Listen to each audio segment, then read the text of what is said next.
2022 की बात है। मुख्यमंत्री का कमरा था और घुटने पर बैठे थे राघव चड्ढा। सिर्फ इस बात की मांग कर रहे थे कि शराब केस से मेरा नाम हटवा दीजिए। तब ये डील तय हुई कि शराब केस की जो चार्जशीट है उसमें से राघव चड्ढा का नाम हट जाएगा। लेकिन उसके बदले राघव चड्ढा को क्या देना पड़ा? राघव चड्ढा को देनी पड़ी अपनी ईमानदारी, और वह ईमानदारी ऐसी बेची गई कि 3 साल तक एक योजना बनाई गई। योजना यह थी कि जो काम शिवसेना के साथ महाराष्ट्र में किया गया है वही काम आम आदमी के साथ दिल्ली में करना है। लेकिन लगभग 6 महीने पहले इस योजना की भनक आम आदमी पार्टी की सीनियर लीडरशिप को लग जाती है।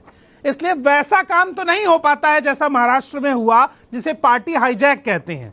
लेकिन अलबत्ता 7 सांसदों को अपने साथ लेकर राघव चड्ढा आज बीजेपी में विलय कर जाते हैं। That we, the 2/3 members of parliament of the belonging to the Aam Aadmi Party in Rajya Sabha, exercise the provisions of the Constitution of India and merge ourselves with the BJP. हम BJP में विलय करते हैं। और आज इन्हें लगभग 15 साल बाद याद आता है कि बीजेपी राष्ट्रहित की राजनीति कर रही है। उससे पहले राघव चड्ढा स्वच्छता अभियान चलाते हैं और अपने तमाम ट्वीट जो बीजेपी और मोदी के खिलाफ किए थे वो डिलीट करते हैं। पिछले 1 साल से राघव चड्ढा सॉफ्ट पॉलिटिक्स करके बीजेपी के घर में अपनी जगह बना रहे थे। भले वो जगह किसी नौकर के घर में या फिर रेस्ट हाउस में या फिर सर्वेंट क्वार्टर में मिलती, लेकिन जगह बनाने का प्रयास तो कर ही रहे थे।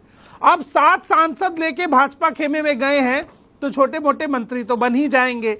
लेकिन सवाल यह है कि देश की राजनीति में लोकतंत्र के नाम पर हल्ला मचाने वाली पार्टी सबसे बड़ी लोकतंत्र की हत्यारी है। तमाम विपक्ष की राजनीतिक पार्टियों की इसी तरह हत्या की गई है। राघव चड्ढा भी इस हत्या के एक किरदार रहेंगे और पूरे जीवन अपने आप को आम आदमी पार्टी और विपक्ष की हत्या के लिए माफ नहीं कर पाएंगे।